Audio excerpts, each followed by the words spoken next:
Vocês já devem ter perdido a conta de quantas vezes eu falei aqui no canal sobre o nível elevadíssimo de segurança da aviação comercial e principalmente das aeronaves comerciais modernas. Essa segurança, além da redundância, que é a duplicação ou triplicação dos sistemas importantes para o voo, vem principalmente da confiabilidade de tudo que vai instalado em uma aeronave. E para garantir esta confiabilidade, não tem segredo. Uma fabricação totalmente controlada e testes. Muitos testes.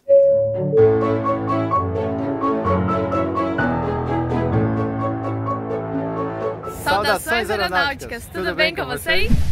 Tudo bem. Se eu fosse contar para vocês todos os testes que são feitos, desde o projeto até uma aeronave estar voando em uma companhia aérea, o episódio ficaria assim mais longo, tipo uma maratona das 32 temporadas dos Simpsons, mas vamos conhecer alguns desses testes. Os testes em alguns componentes começam antes da ideia de se iniciar o projeto do avião. Mas como assim? Bom, vamos pegar como exemplo aquela luz vermelha que vai na ponta da asa esquerda dos aviões. Obviamente, o projetista não vai pedir para fabricar uma lâmpada exclusiva para o seu avião, porque isso fica caro, né? E vai utilizar uma lâmpada que já existe. Essa lâmpada tem de estar funcionando em uma temperatura próxima de 60 graus Celsius. Imagina se um avião estacionado lá no solo em Dubai. E depois de alguns minutos, quando o avião decolar, ela estará a menos 56 graus Celsius em voo de cruzeiro. Ou então ela vai pernoitar em um aeroporto coberto de neve. O fabricante dessa lâmpada tem que garantir que ela vai funcionar por um número considerável de horas e que não vai causar danos ao avião em caso de algum defeito. E como que ela garante isso, a fabricante? Através de testes. E durante a fabricação dessa lâmpada, o fabricante tem que garantir que ela foi feita de acordo com o projeto e suas características serão mantidas em cada uma delas, ou seja, mais testes. E tudo isso é feito com o acompanhamento da autoridade aeronáutica do país fabricante da lâmpada. Depois que ela é fabricada, cada lâmpada tem a identificação do lote em que ela foi feita, porque caso seja encontrado qualquer problema na fabricação mais tarde, todas as lâmpadas desse lote podem ser identificadas e substituídas. É por isso que qualquer coisa que pode ser instalada em um avião é muito mais caro do que uma outra coisa igualzinha que não tem uso aeronáutico, porque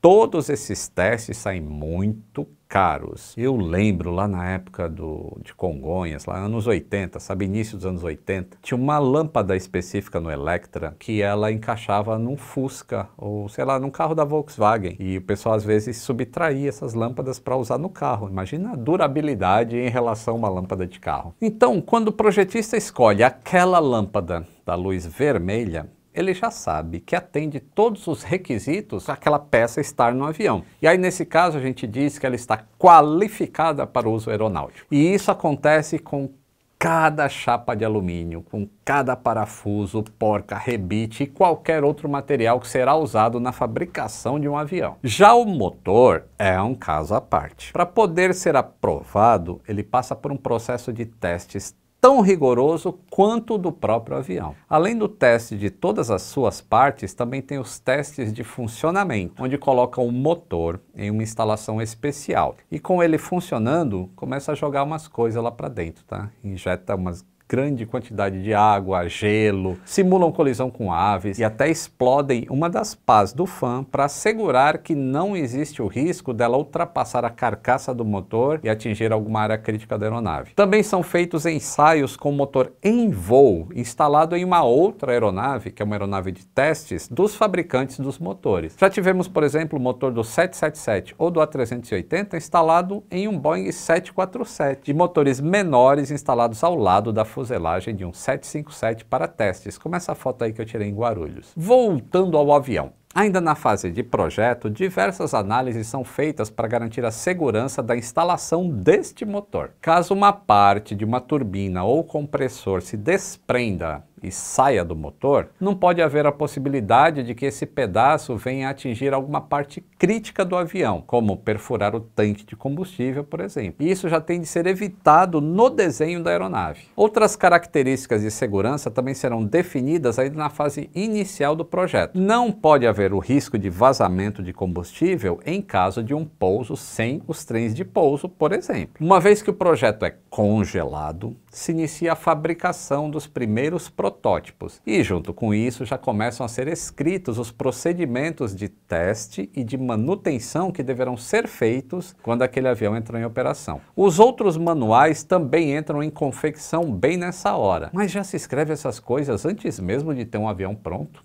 Sim, mas tudo isso ainda terá de ser testado e validado quando o avião passar a existir de verdade. Os protótipos são parte crucial da campanha de testes. Geralmente, o primeiro avião construído jamais receberá passageiros, nem durante os testes, porque eles são lotados de computadores e equipamentos, tanques de lastro e o que mais for necessário para esses ensaios. Outros equipamentos, como os trens de pouso, também passam por uma bateria de testes no fabricante, para que não corra o risco de falha quando ele estiver instalado na aeronave. Instalações específicas de teste também são construídas para testar o software e outros equipamentos específicos para evitar ao máximo que problemas apareçam na campanha de testes com a aeronave em voo. Quando o avião fica com cara de avião, geralmente ocorre com muita festa o tal do rollout, que é a apresentação para o público. O protótipo, na grande maioria das vezes, neste momento ali, não tem condições sequer de dar partida no motor. Voar, então, está fora de cogitação, porque algumas das partes ali são só estéticas, é só para mostrar, olha aqui, temos um avião, vamos mostrar para o público. Completado o primeiro protótipo, chega o momento do tão esperado primeiro voo. E esse também é o início do período de testes em voo da aeronave. Tanto é que esse primeiro voo tem duração de algumas horas, porque as primeiras características de voo estarão sendo testadas pelos pilotos. Um outro dos primeiros protótipos jamais vai voar. Ele vai ser levado para uma instalação especial, onde será submetido aos mais rigorosos testes de fadiga estrutural. Uma verdadeira tortura, deflexão da asa, resistência à pressão e mais um monte de coisa. Os pilotos que realizam os voos de teste não são pilotos comerciais normais como os que operam as aeronaves depois. Eles são pilotos de teste que passaram por treinamento específico para isso e geralmente são ex-pilotos militares e cada voo é meticulosamente planejado antes da execução, com um engenheiro do programa, que ele é incluído na tripulação do avião para fazer os registros desses testes que são necessários. Na fase de campanha de ensaios de voo, tudo que tem relação ao voo da aeronave é testado, com alguns desses testes sendo bastante complexos e também arriscados. Um deles que faz parte dessa campanha é o teste de stall, onde se determina em qual velocidade o avião vai perder sustentação e como é que o avião vai se comportar naquela situação. E com esses dados são ajustados os softwares de controle de voo e outros alertas que evitarão que isso aconteça quando o avião estiver operando normalmente com passageiros. Quando ocorre o stall, os pilotos têm treinamento para a recuperação da aeronave. Mas se ela entrar em alguma condição imprevista, alguns protótipos, como os da Embraer, por exemplo, são equipados com um paraquedas preso na cauda. Esse paraquedas não é para, não dá construir um paraquedas para suportar um avião, mas ele faz com que o avião entre numa condição de nariz para baixo e que permite aos pilotos ganharem velocidade e retornarem ao voo normal. E esse paraquedas, obviamente, ele é descartado depois que o avião atinge a altitude normal. A tripulação tem que fazer isso, senão perde-se o controle do avião de novo. Um outro teste que vocês viram no episódio especial do Boeing 77, está aqui, ó, episódio 777, é o da rejeição de decolagem, onde se acelera um avião completamente carregado até a velocidade máxima de abortagem e se aplica a força máxima de frenagem com os freios já previamente desgastados. Outro teste interessante é da injeção de água no motor pela água levantada pelos trens de pouso da própria aeronave. E por que se faz isso? Para quando ocorrer uma contaminação de pista na vida real, uma pista alagada, os engenheiros saberem que essa água jogada dentro dos motores não vai apagar os motores. Existem até testes que aparentemente verificam coisas insignificantes, mas que são de extrema importância. Qualquer vazamento de fluido inflamável dentro da fuselagem não pode ocorrer de forma que esse líquido fique empoçado em algum lugar, né? Então, para isso, existem drenos que levam para fora da aeronave esse fluido. Mas para onde que ele vai quando sai? Pode ir para dentro do motor, do APU, para cima de um freio quente? Para se descobrir, é feito um teste em voo, onde é lançado uma água com corante, imitando um líquido inflamável, que vai sair por esses drenos e eles vêm para onde a aerodinâmica está levando isso e corrigem se for necessário. Tem um teste também que é feito com o avião no solo, e demora semanas só para verificar se a posição dos sensores no tanque de combustível fornecem uma indicação precisa da quantidade de combustível. Para isso, eles colocam o avião nos macacos e vai abastecendo o tanque de 100 em 100 quilos e conferindo o que a indicação está mostrando. Lembrem-se, tem avião aí que carrega mais de 100 mil quilos de combustível. E isso é repetido em diversas inclinações da fuselagem e das asas. Se você quiser saber como é que um avião sabe quanto de combustível ele tem dentro das asas, dá uma olhada aqui, ó, episódio 287. Outro teste em solo é feito com o avião parado, motores funcionando e se verifica toda a emissão de ondas que os equipamentos elétricos podem causar e se podem ser fonte de erro em algum sistema importante da aeronave. Evacuação de emergência?